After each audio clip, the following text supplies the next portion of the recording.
The Welsh in the early 18th century are living off the land. But it's the treasures that lie beneath them that will take Wales to the dawn of a new age. One of new discoveries, new inventions, and political awakening. Wales is entering a modern era. It takes just 100 years for Wales to be profoundly changed, with vast supplies of natural resources fueling an industrial revolution. And the Wales that's about to emerge is volatile, is explosive, and exciting.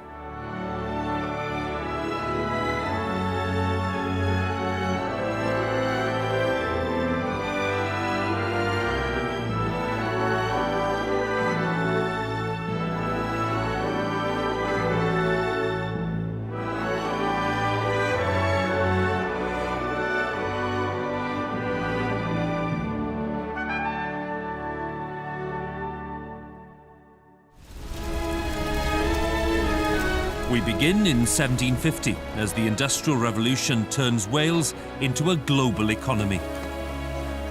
The next century brings great wealth. It brings terrible poverty. And it brings connections to the slave trade. We'll see how forgeries help create an extraordinary cultural revival. This brave new world fuels uprisings and social turmoil, and ultimately provokes our very first cries for democracy.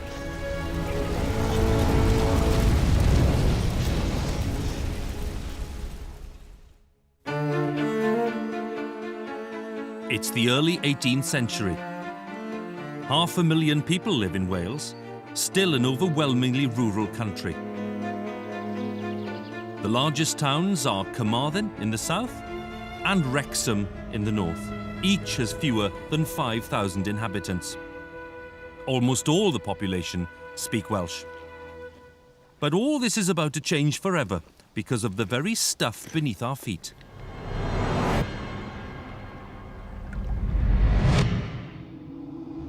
On Anglesey, Parys Mountain, or Mynydd Parys, is renowned among the locals in the 18th century. It's a world of strangely coloured rocks and earth that smells of sulphur. Parys Mountain is a place of magic and alchemy.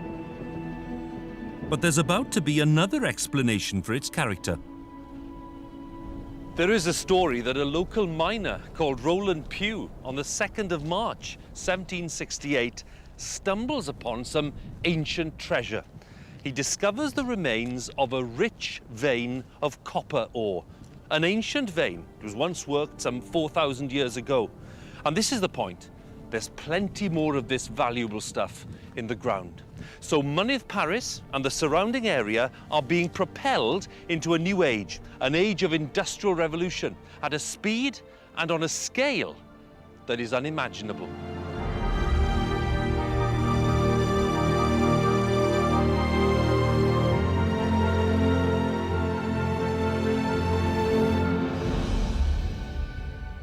This is what remains of the copper mines of Parys Mountain today. A scarred lunar landscape and testament to the start of a whole new era in the story of Wales. Now, you might think that the man whose discovery triggers all of this, the miner Roland Pugh, is amply rewarded. He does get a bottle of whiskey and he gets a cottage, rent-free for the rest of his days, which for him really is a big deal. But before we get carried away, what about the man who sets up the Parys Mine Company in 1774, the local lawyer Thomas Williams? His reward is rather more impressive. He becomes the Copper King. Williams is one of Wales's greatest entrepreneurs.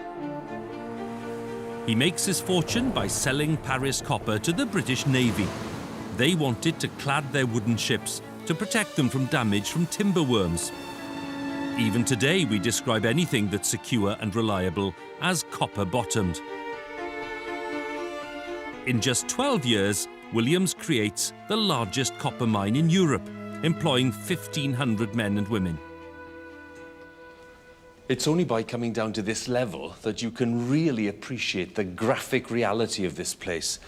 The sheer size of it, this barren landscape, and the thing that makes the impact straight away, the strange, vivid colours of lots of these rocks. Just imagine an 18th century farm labourer seeing this place for the first time. Wales's new industry becomes a mecca for artists and travellers awed by this futuristic vision of toil and labour. Some record in graphic detail what they see. Picking the ore from the rock, hammering the wadding, the roar of the blast.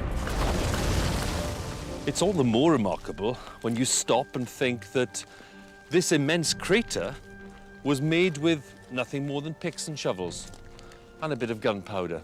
I suppose it redefines the concept of hard work. And Parys Mountain points the way ahead in its brutalised environment to the future of industrial Wales.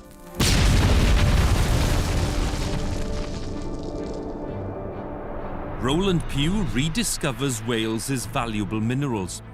And the transformation this starts is the first of many that will define the next century in the story of Wales. What's happening here at Parys Mountain is just a taste of what's to come, because Wales has far more to offer the world than just copper ore. This is a land rich in resources. There's lead, there's iron, there's coal, of course. There's a vast fortune to be made, and these resources will be exploited on a global scale thanks to one of the biggest advances in human history. The Industrial Revolution. It will dominate the next 150 years. Scientific discoveries and new inventions are changing every aspect of daily life. Water power and steam power drive new machines that increase production. This combines with Wales's mineral wealth to make it an industrial powerhouse of global significance.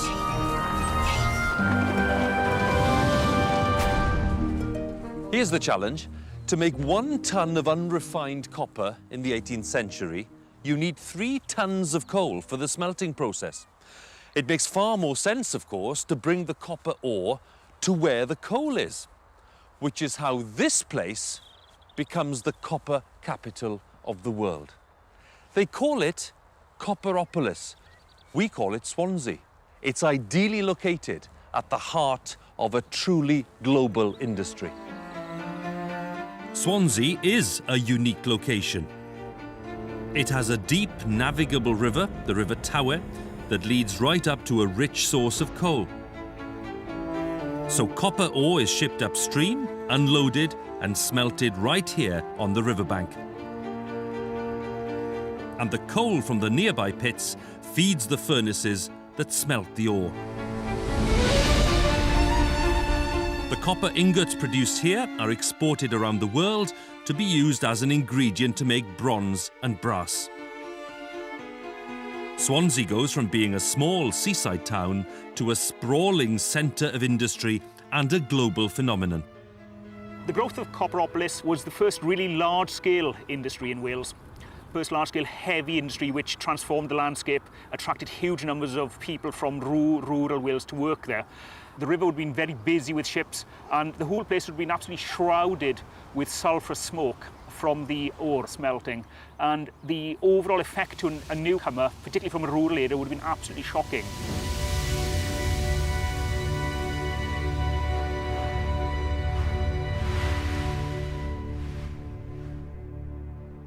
Many who stay become some of the most skilled copper smelters of the age, and part of the most technologically advanced copper plant in the world.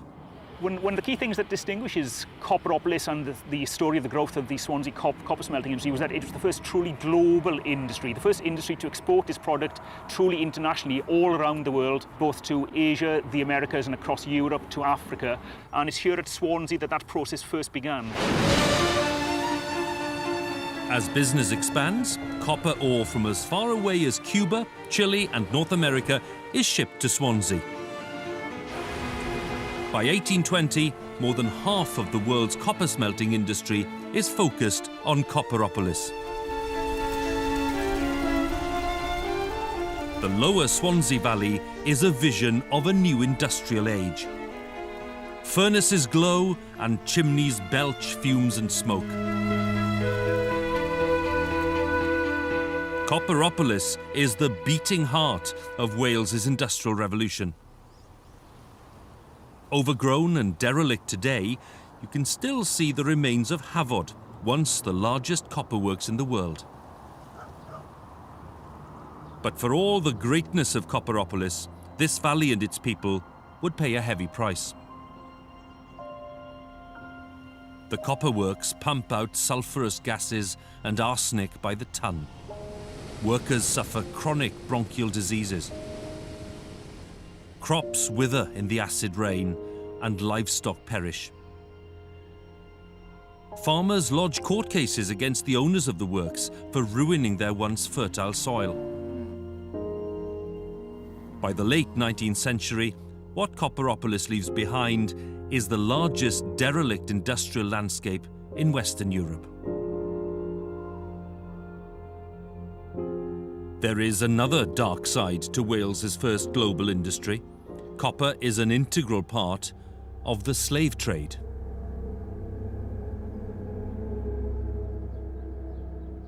One of the few finished products made were manillas. These were brass and copper bangles made to a traditional African shape. Around 3 to 4 dozen manillas such as this would have purchased an adult African slave, which were then transported to the Caribbean and to the southern part of the USA, where they would then work on sugar, cotton and tobacco plantations. And of course the products of those slave economies were then consumed across Western Europe, including of course here at Swansea. People dressed in cotton clothes, they smoked tobacco, they put sugar in their drinks. So really there was a two-way connection with the slave economies and the slave trade of West Africa. The manillas made in Wales would remain a legal currency in some West African colonies until the start of the Second World War.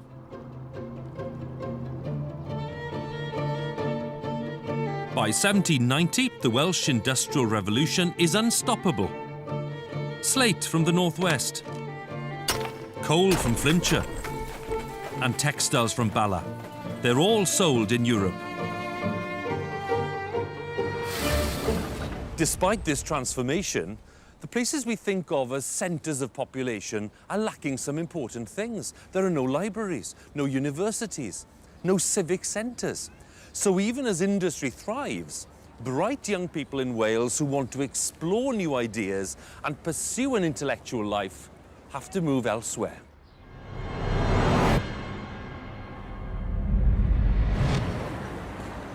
London, the largest city in 18th century Europe, is a cauldron of new ideas, and the Welsh intellectuals flock to it.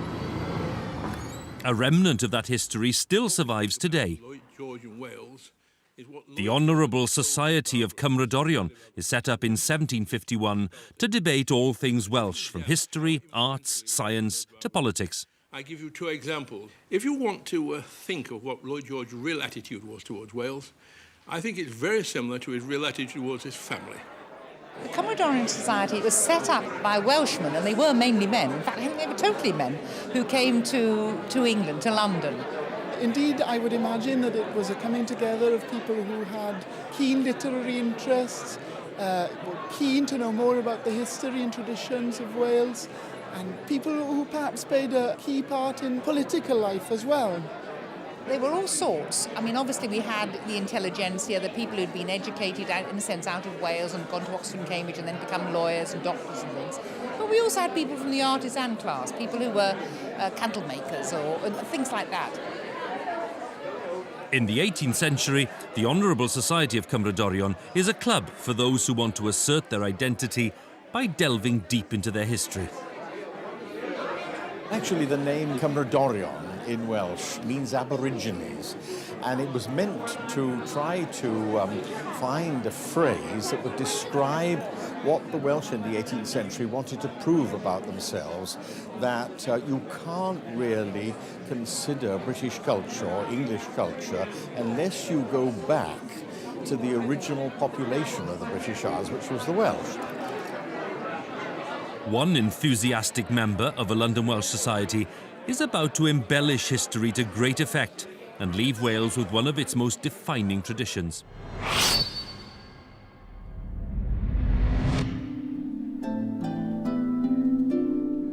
The Gorsedd ceremony is performed by bards at the annual National Eisteddfod. Musicians, poets and writers are draped in druidic robes and perform rituals that hark back to pre-Roman times.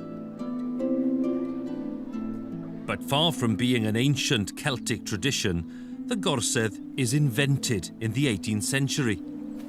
By Edward Williams, a stonecutter and poet from Glamorgan. He's better known by his pen name, Iolo Morgannwg.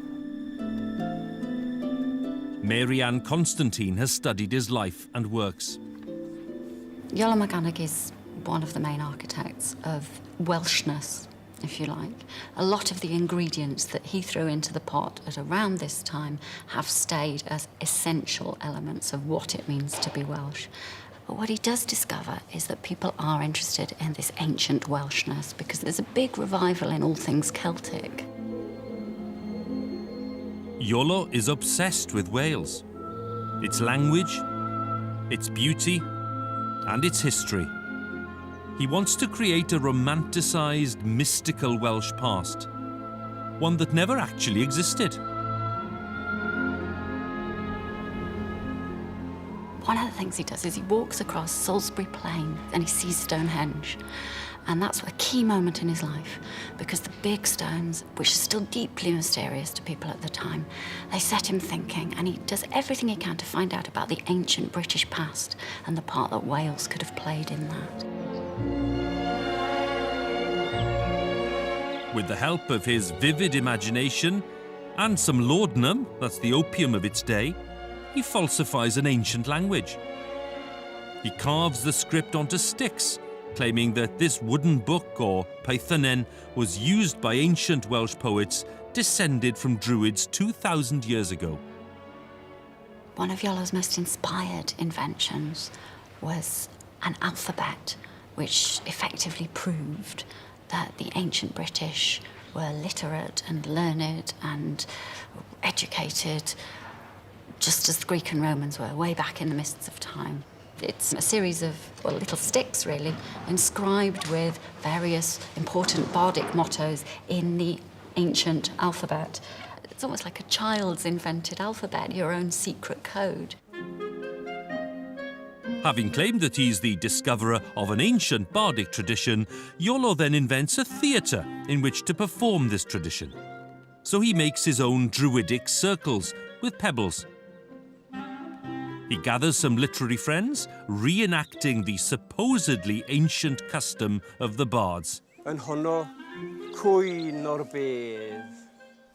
the 1790s, this little band of Georgian Welshmen is the first true Gorsedd. This is the very first place where he can welcome other people into this fraternity. But once people have bought into the idea, the thing grows. And you start having Gorseddau around Wales. The thing takes on a life of its own. Y gwir yn erbyn y byd.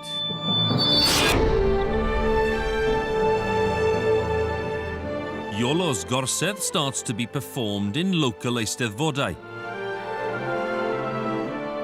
Over time, the ceremonies grow more elaborate and new rituals are invented. By the 19th century, it is the centrepiece of the National Eisteddfod and remains so to this day. Iolo and his forgeries aren't rumbled until long after his death in 1826, but during his lifetime, the public lap it up. Iolo has started a cultural reawakening at a crucial time. As industrialisation takes root and gains ground and literally starts to change the landscape and territories of people's homelands, people start to feel that they're losing something.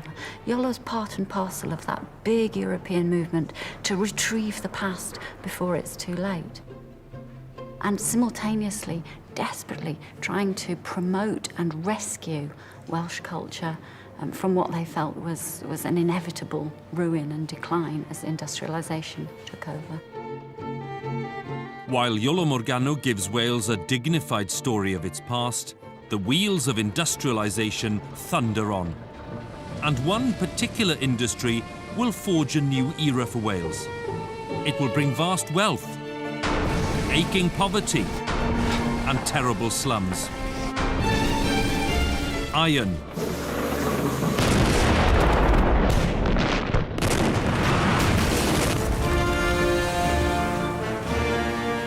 From 1756 onwards, Britain is involved in naval conflicts around its ever-expanding empire, and its navy is hungry for iron to manufacture its weapons. So English ironmasters are on the hunt for coal to fuel their furnaces. South Wales has that, and much more than they expect. What the English ironmasters find in South Wales is a money-making paradise. Plenty of coal, fast-moving streams for water power, limestone, iron ore, all the raw materials for making iron in one place. It's as if the hills around the small village of Merthyr Tydfil are made for the iron industry. The ironmasters who arrive here in the 18th century have hit the jackpot, and Merthyr Tydfil is about to feel the impact of their discovery. Richard Crawshay is an iron merchant who's made his fortune in London. With an eye for a good investment, he buys one of the new ironworks around Merthyr. Over the next 30 years, Cyfarthfa becomes the most profitable ironworks in the world.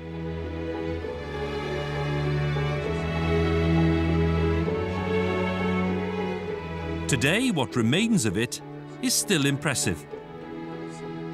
Historian Chris Evans is going to show me why Cyfarthfa is so important. I'm astonished by the scale of this place, really. It's immense, isn't it?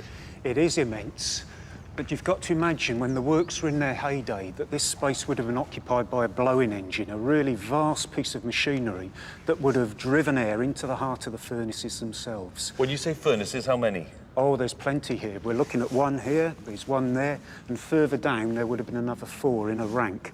So talking a lot of furnaces, consuming a lot of air. So, if we go this way, we can see how it worked. Today, it's only the access tunnels to the furnaces that remain. They once drew air into the kilns, 60 feet high. Back then, these passageways could reach temperatures over 1,000 degrees centigrade. It's like being in the heart of a giant oven. Chris, why are these works so important? Well, these works at the end of the 18th century were the largest in the world by some considerable distance. The reason why these works are important is not just the blast furnaces, it's the fact that the pig iron that was made in these blast furnaces was then processed by a revolutionary technique, puddling and rolling, or what became known as the Welsh method.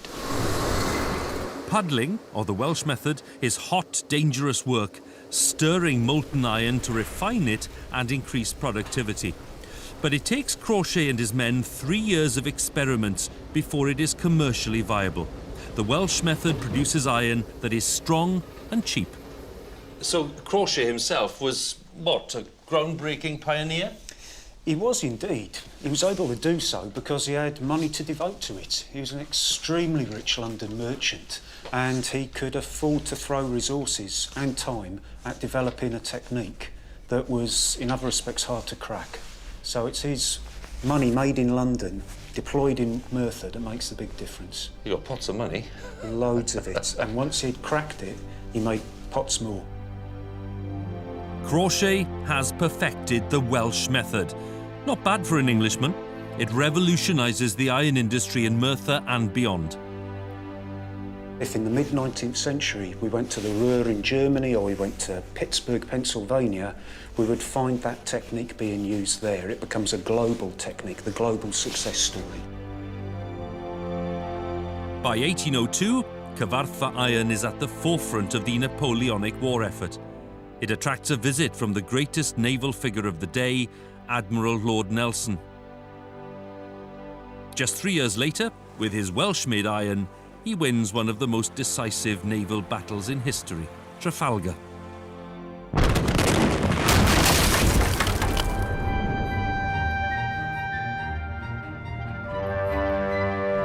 This new commercial Wales needs a new transport system to carry the heavy cargoes of its industries. Canals replace wagons and horses. They are the motorways of the 18th century.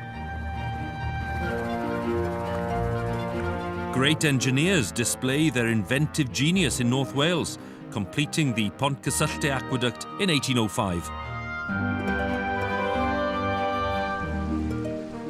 It is a monument to the confidence and wealth of this new era. But the most revolutionary transport of this time is about to be born, right here in Wales. In 1804, the owner of the Pen-y-Darren Ironworks, Samuel Homfrey, makes a bet with his fellow ironmaster, Richard Crawshay. The wager is 1,000 guineas, an absolute fortune in today's terms. And he bets that he can build a steam engine that can take 10 tons of iron from Merthyr to Abercynon. It's about 9 miles. True to form, Crawshay can't resist the challenge. Homfrey enlists the help of a Cornish engineer, Richard Trevithick. He builds the world's first working steam engine that runs on rails. On the 21st of February 1804, people come from far and wide to witness the great experiment.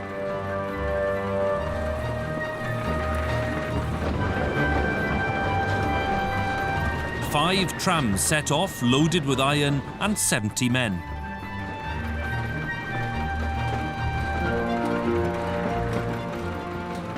But it isn't long before disaster strikes. The chimney of the locomotive collides with a low bridge. There's a lot of damage. Well, Trevithick repairs the engine, clears away the rubble, patches up the chimney, and before long, he's on his way again at the hair-raising speed of 5 miles an hour.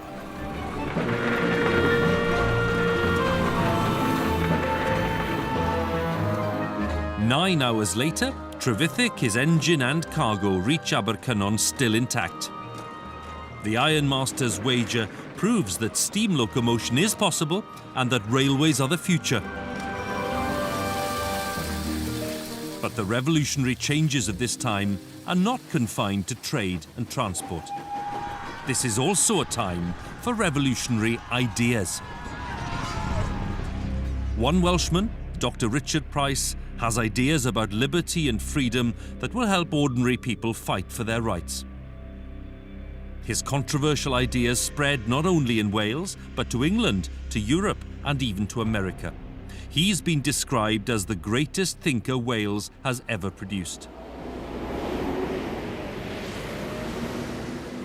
And he's buried at Bunhill Fields in London, the resting place of many famous radicals and dissenters. When Price dies in 1791, the funeral route is so crowded that the cortege is 5 hours late when it arrives here at the burial ground. In France, they declare a day of national mourning. In America, he's held up as a great thinker who inspires the American Revolution. And all this because the man laid to rest right here is recognized as a true libertarian, someone who spends his life trying to extend the religious and political freedoms of all people. Price is a nonconformist minister from Llangaenor near Bridgend and famed for his charismatic sermons. Politicians, reformers, even the founding fathers of the United States want to hear what he has to say about the rights of ordinary people. Price's reputation is established by a book he publishes in 1776. It's called Observations on Civil Liberty. It's basically a manifesto for freedom. The big idea is that communities everywhere have the right to govern themselves. And when it comes to members of Parliament, well, he sees them as trustees, people who are there to do the will of the people. We might think that's quite reasonable today. In those days, it was a revolutionary thought. Price wants power to be in the hands of the people, not with self-appointed governments or monarchs. He has his finger on the pulse because this is a time when wars against oppression are being waged. In America, colonists are fighting for their independence from the English crown. But it's at the start of the French Revolution in 1789 that Parys causes a real stir with a sermon at his church in North London.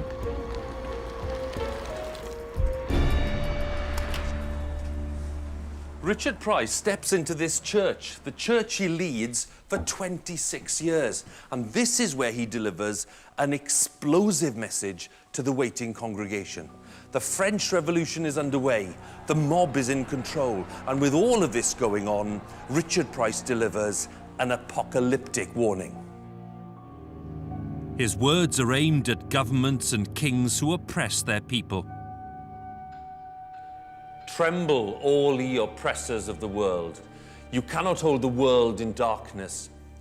Restore to mankind their rights and consent to the correction of abuses before they and you are destroyed together.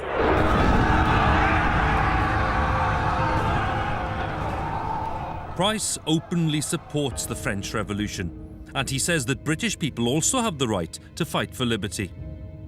But at home he's dismissed by the establishment, lampooned in the press, and accused of stirring up bloodshed and anarchy.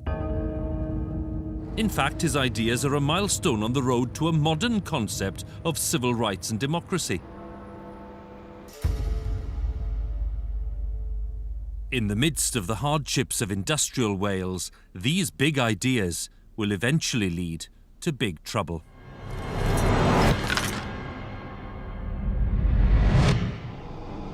Back in the hills around Merthyr Tydfil, a chain of enormous ironworks stretches along the edge of the South Wales coalfield. And with them spring up several new towns. By far the largest is Merthyr itself.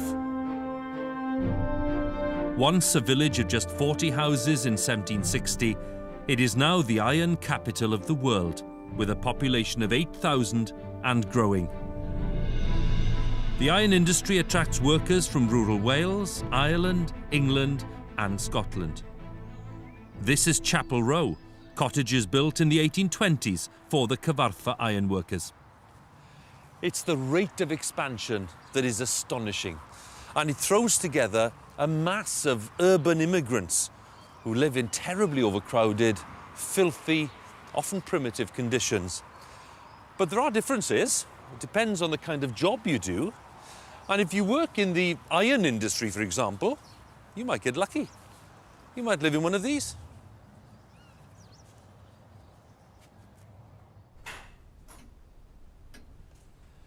The size of the house is a status symbol. There's nothing new about that. Unskilled workers would live in just 2 rooms. This house is rather different. There are 4 rooms here, 2 downstairs, and then 2 upstairs. And what you find is that this little room can be set aside for lodgers. As many as 5 of them squeezed into this tiny space. The lack of housing attracts greedy speculators who build temporary homes on top of iron slag heaps and waste.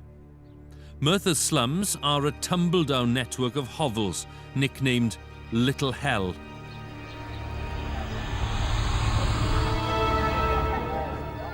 A report from the 1840s describes one home that measures just 4.5 feet by 7.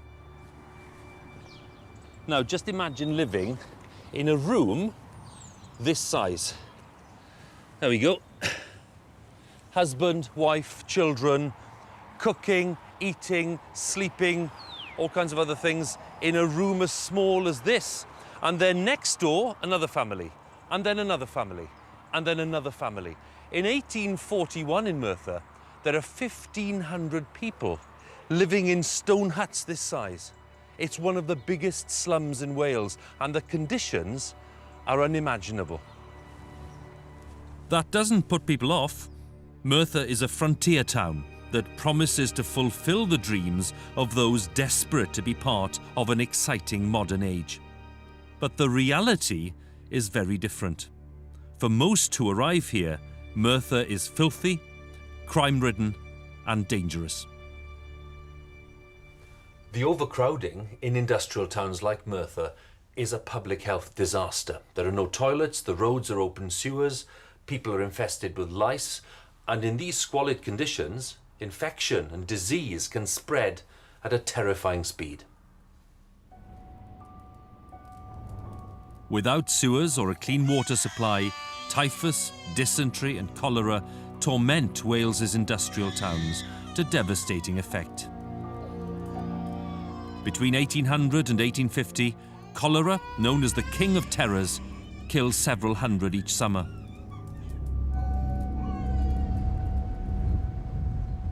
Outside the iron town of Tredegar, at the Cefn Golau Cemetery, lie the remains of more than 200 victims of cholera.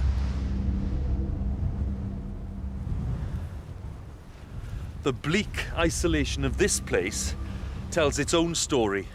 Cholera is a horrifying illness. Families who appear fit and well in the morning can all be dead by that evening. There is no known cause or cure. The usual burial grounds are out of bounds, so cholera victims are laid to rest in lonely spots like this, high on mountain tops, far from society. So weathered are the gravestones, the inscriptions are barely legible. In the early 19th century, it isn't yet known that cholera is spread by contaminated water. Those affected suffer vomiting, diarrhea and cramps. In severe cases, death comes in a matter of hours. 1 in 4 of those who die are infants. And those who survive are struck by fear and panic. They turn to God for their comfort.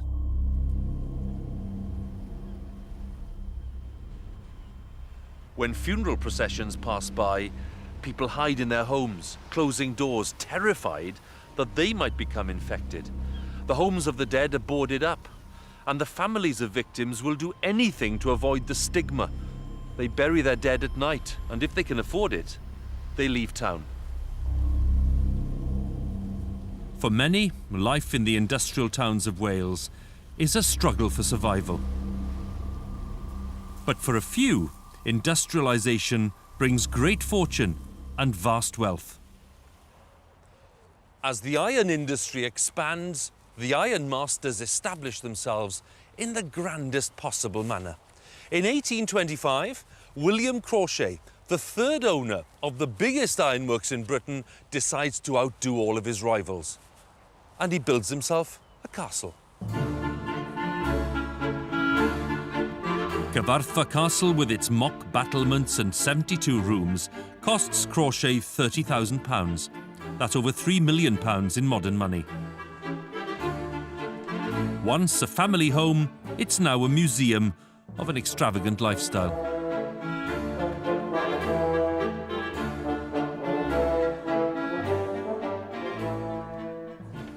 This is the centre of power. This is the room from which Crawshay runs his empire. And from these windows, he can keep a sharp eye on his long-suffering workers in the ironworks below. He can spot problems and sort them out. I suppose you could say he's living above the shop, in some style. Now, somewhere in this room is graphic evidence of Crawshay's wealth. Not there. Ah, here we are. This is the office safe. It's more like a bank vault. This is where Crawshay kept all the cash to pay his workers. I'd love to have a look inside, but I'm told they've lost the key. But it does tell you everything you need to know about the immense fortune that this family made. And when celebrations are in order, not a penny is spared. For a family wedding in 1847, the ironworks are dressed for a grand banquet and ball.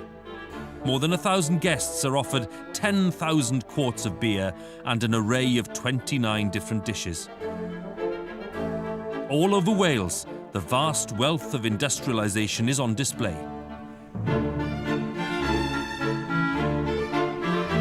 Most extravagant of all is Penrhyn Castle in North Wales, built on fortunes made from Welsh slate and Jamaican sugar.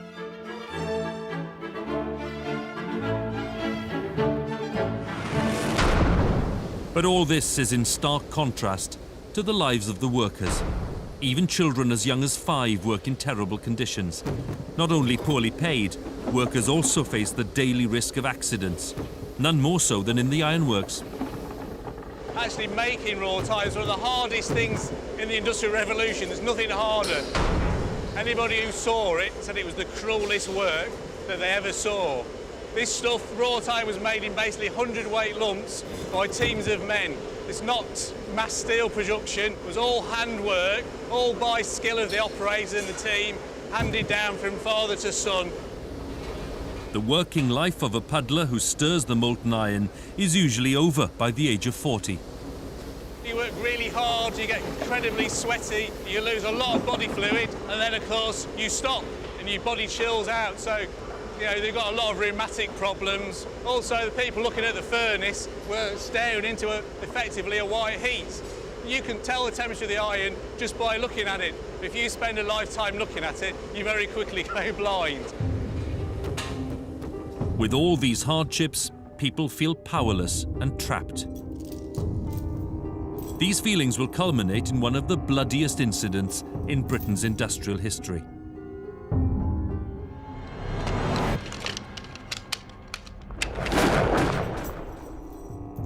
When wages are cut and workers laid off in May 1831, the workforce erupts in anger.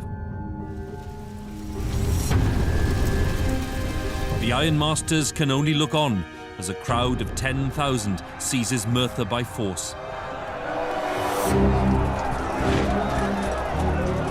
Using armed blockades, they fight off regiments of troops for a whole week. Inspired by a potent symbol of revolution, the workers take a rag and soak it in cow's blood.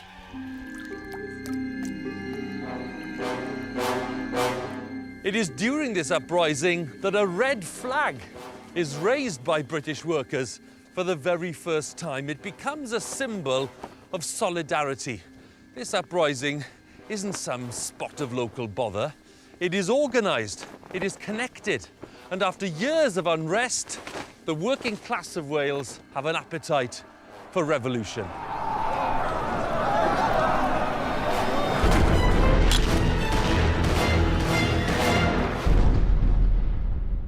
When the authorities regain control, 20 are dead. One protester, known as Dick Penderyn, is hanged for allegedly wounding a soldier. He's long remembered as a working-class martyr and hero. The Industrial Revolution is sharply dividing Welsh society, the rich and the poor. And the rebellious mood this inspires isn't just confined to the new iron towns. Rebellion is also brewing in rural Wales.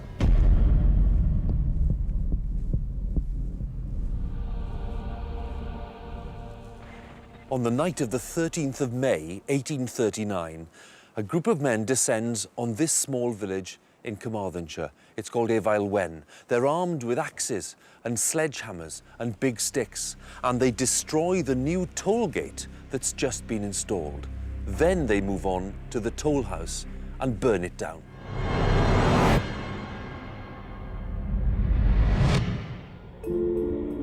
The attack at Effail Wen is just the beginning of an underground movement of protest that sweeps across West Wales. Poverty-stricken farmers are angry that new private companies, the turnpike trusts, are charging too much to use the roads. There'll be more than 200 attacks on toll gates over the next 5 years.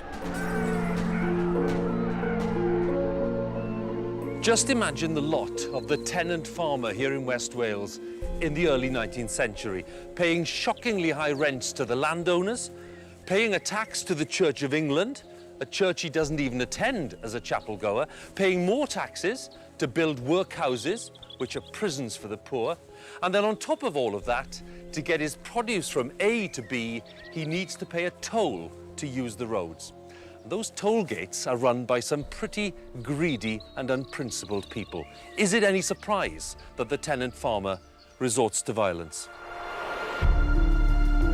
For the second attack, the farmers adopt what seems to be a bizarre tactic. They dress up in skirts and in aprons and even in bonnets. And then they blacken their faces.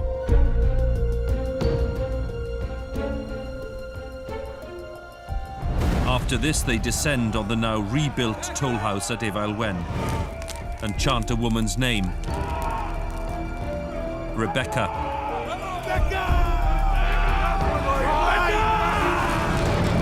They demolish the toll gate and disappear into the night.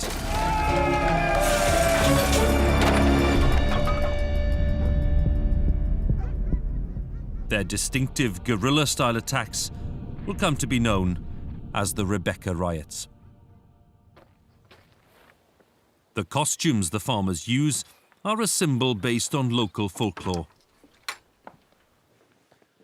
There's one ritual which tells us a lot about local tradition in this part of Wales. It's a humiliation, a form of punishment for wrongdoers. For example, men who beat their wives. They're tied to a wooden chair. Sometimes it's a wooden horse, and then they're paraded in front of the community. And the men dispensing this justice, for reasons we don't quite understand, have blackened faces and they wear women's clothes. By dressing up, the rioters attacking the toll gates evoke a sense of local justice, and it becomes a potent symbol in Welsh history. But who is Rebecca? And where does she come from? It could be that one of the leading protesters has a close relative or friend called Rebecca. That's always possible. But I think there's a more likely explanation. And the clue is here in the Bible. We are talking about people who know their Bible inside out. There is a passage in the Old Testament, in the book of Genesis, and it says this: "And they blessed Rebekah and said unto her, Thou art our sister. Be thou the mother of thousands of millions, and let thy seed possess the gates of those which hate them." So could this Rebekah be the one who inspires the rioters? May Rebecca's descendants conquer the property of their enemies.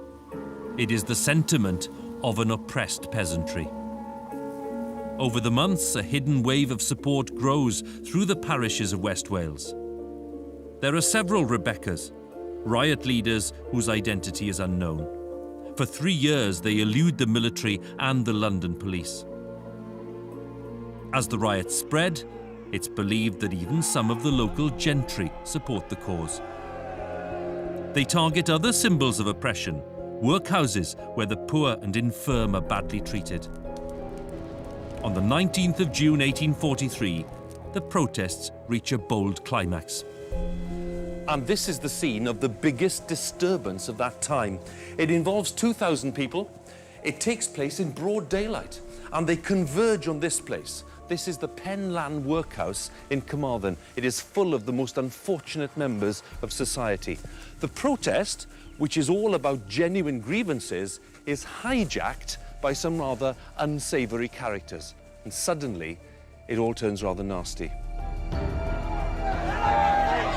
It is the violence of this protest and the clash with the authorities that brings the plight of the tenant farmers to the attention of the London press. This is the turning point for the Rebecca riots.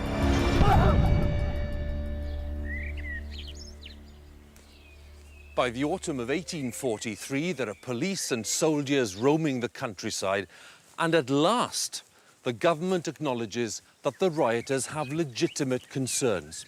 A commission is set up to look into these turnpike trusts.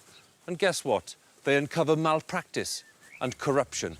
So those trusts are reformed and the roads are improved. Ultimately, the Rebecca riots are a victory. The authorities struggle to track down the riot leaders. The few that are caught face hanging or transportation to the other side of the world. So what does Rebecca represent? The terror that stalks this countryside is unavoidable. When you have profound injustice and no lawful means of tackling it, you get an explosion of people power. And for me, the Rebecca riots are all about self-respect. Welsh people refusing to tolerate blatant abuse and demanding their share of justice and fair play. That search for fair play and the people's quest for power are gathering momentum across Britain. Industrialisation has created a working class. People are becoming politicised. And in the 1830s, that means a fight for the right to vote. This struggle for democracy reaches a violent climax in the industrial heartlands of Wales at Newport.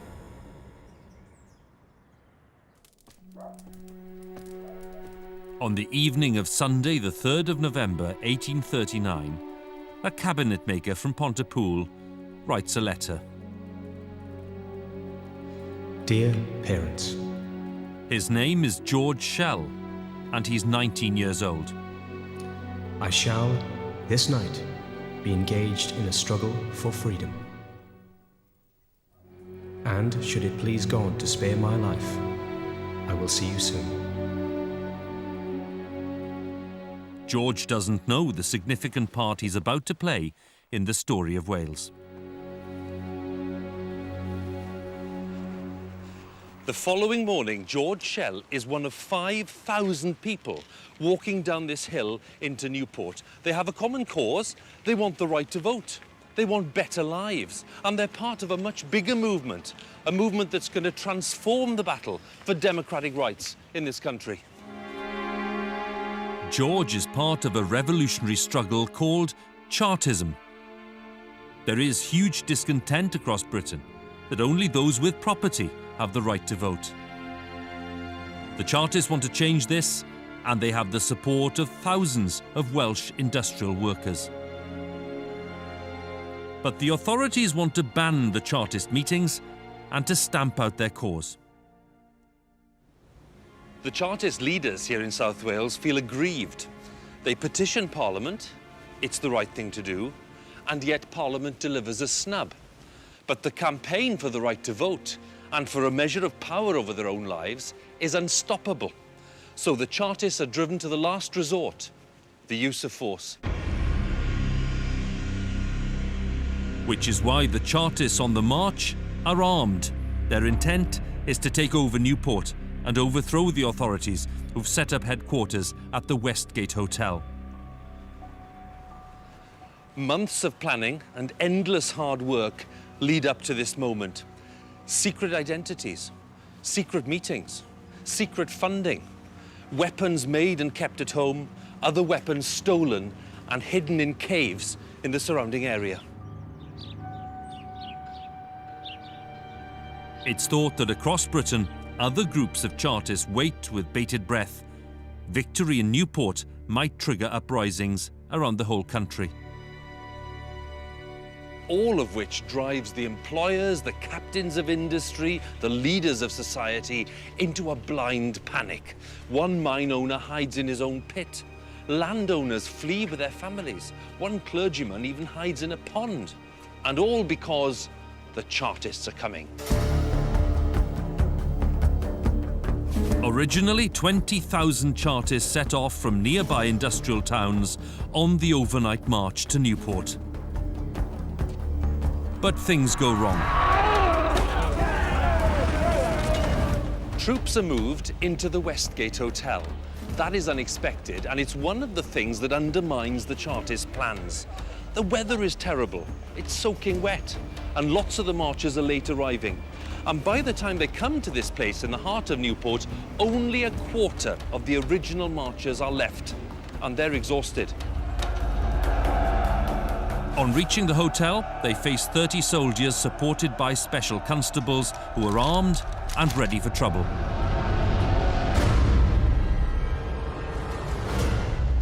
Most accounts seem to suggest that the Chartists fire the first shot. But we don't know whether it's accidental or deliberate. What we do know is that the round of shooting that follows lasts 25 minutes.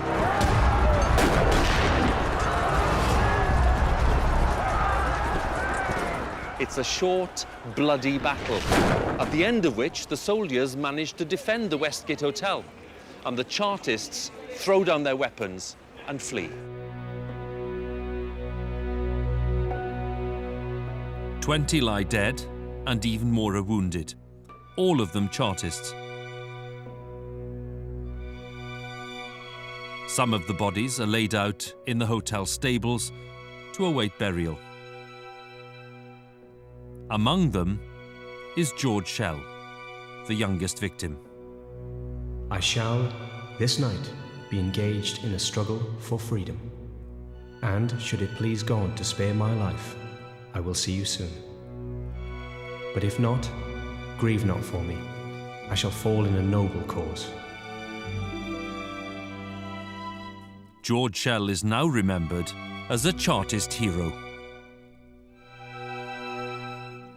When troops examine the bodies, they discover an enormous array of weapons and the full extent of the Chartist planning. Newspaper reports marvel at the level of organisation of these ordinary working people. Some of the Chartists from that uprising are buried at St. Woolos Cathedral on the route of their final march. George Shell is one of 10 Chartists whose bodies are brought here to this churchyard in the dead of night by the military and placed in unmarked graves. The authorities clearly want this campaign to be forgotten. But these are people prepared to die in a noble cause. Not only do they want democratic rights, they want a basic measure of happiness and dignity in their troubled lives. And the Newport Rising is all about that irresistible need for change. The 3 leaders of the rising are charged with high treason and transported to Australia for life. The Newport Rising is a popular protest by the working class of Wales, the beginning of a political awakening that will dominate the next 100 years in the story of Wales. It takes one turbulent century to change the face of Wales. A predominantly rural economy becomes an overwhelmingly industrial one, and it brings with it a new class of person, a spirited working class whose poverty and suffering will create a new politics. Our story of Wales is now about rapid change. The Industrial Revolution, the social turmoil, they're only just beginning.